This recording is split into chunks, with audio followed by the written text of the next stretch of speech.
And the doctor looked at me and said that I just had a lazy eye, and it was no big deal.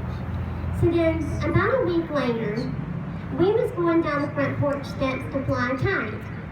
And I was holding on to the hand railing and feeling with my foot. So my parents knew that something was definitely wrong.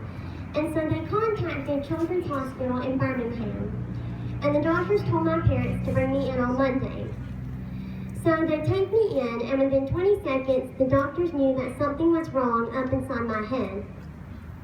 So they ran some tests and came back out and they said, "We're not sure. We think it's cancer, and it's growing fast." So they admitted me to the hospital. And the next day, I woke up and I said, "Mom, Dad, turn on the lights. I can't see." So after running more tests, come to find out it was cancer, a rare form of cancer called rhabdomyosarcoma, which is normally found in teenage boys. And I was the first girl they ever found it in. I spent the whole 4th year of my life in children's. Out of the year, I was only able to come home for 6 weeks. I couldn't run and go outside and play like other 4-year-olds could. I couldn't partake in the normal activities that they could. I couldn't even go to church. That's how sick I was. I would take radiation in the morning and chemo in the afternoon. And the doctors and nurses did not expect me to survive. I had a very slim chance of living. But now I'm a 16-year cancer survivor. Thank you so much. As for my eyesight, the tumor pressed against both my optic nerves, causing me to become visually impaired. But just because I've lost my vision doesn't mean I've lost my vision for living. And without a positive attitude in the Lord, I would not be here today. Just because you can't see doesn't mean you can't accomplish what you want to accomplish in life. I'm fixing to start my senior year at the University of Alabama in Huntsville. I'm a psychology major, and I'm also minoring in music. I just recently made it into the Psi Chi International National Honor Society for Academics, and I have a 4.0 GPA average. I've made the Dean's List for the 3rd year in a row.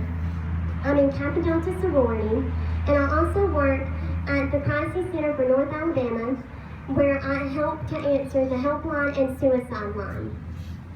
I've gotten to travel all over the state of Alabama, Washington, D.C., Dallas, Texas, and Orlando, Florida, sharing my story with others that one day cancer will be eliminated. I've also gotten to meet people such as President Obama, Carrie Underwood, Brad Paisley, Miss America, but my personal favorite, Nick Saban, Roll Tide. Thank you so much. I want to share this with you as well. I also go around to different schools and I speak, and I had a little girl ask me one time, did I ever wish that I had not gone through cancer and become visually impaired? And I said no, that I didn't, because I went through cancer at such a young age that it made me who I am today. And it taught me that if you can overcome something as great as cancer, you can overcome anything in your life. And I want to touch on family, because without my family and without the Lord, I would not be here today. My family, when I was at a young age, had to partake the role as caregivers in order to help me survive cancer. And I'll never forget, but when I was going through treatment, the doctors told my parents that but with me being visually impaired, the only limit as to what I could do is the limit that they would put on me. And I thank the good Lord that He's blessed me with such wonderful parents, because my parents have supported me no matter what endeavor I wanted to accomplish in my life. Whether it was jumping off a 10-foot high dive or going to UNH to get my degree in psychology. They supported me no matter what, and I appreciate that. And not only have they supported me, but they also helped to take care of my uncle, my mom's brother, when he was diagnosed with tongue cancer. And because of the hard times that we went through in our lives, it's brought my family closer together, and I appreciate that so much. That the Lord would bless me with such a wonderful family, that they would not hold me back and would support me no matter what I wanted to do.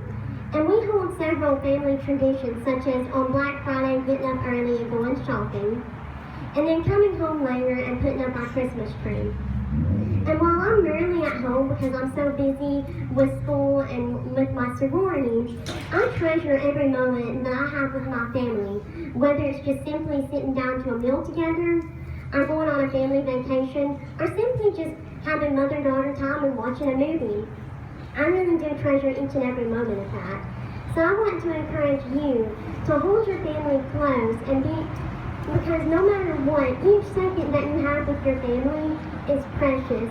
And I'm thankful for the way that my family has raised me into the church and has taught me to become the young woman that I am today. I'm very thankful for that, and without the Lord, I know I've said this several times, but without the Lord, I would not be blessed to have such a loving family as I do. So I want y'all to please keep that in mind. And even if they do make you mad occasionally, they are still very precious. And we're lucky to have them, because there are some people who may not get the opportunity to have a wonderful mother or a father that can love them as much as yours can. So I want to encourage you to hold on to every second that you have with them. And a little saying that one of my bosses told me is, don't grow up too fast, but treasure every single moment, every single day that you have with one another. Yeah. Thank you so much. I want to, before I close up, I would like to share a song with you that talks about specifically caregivers. And it talks about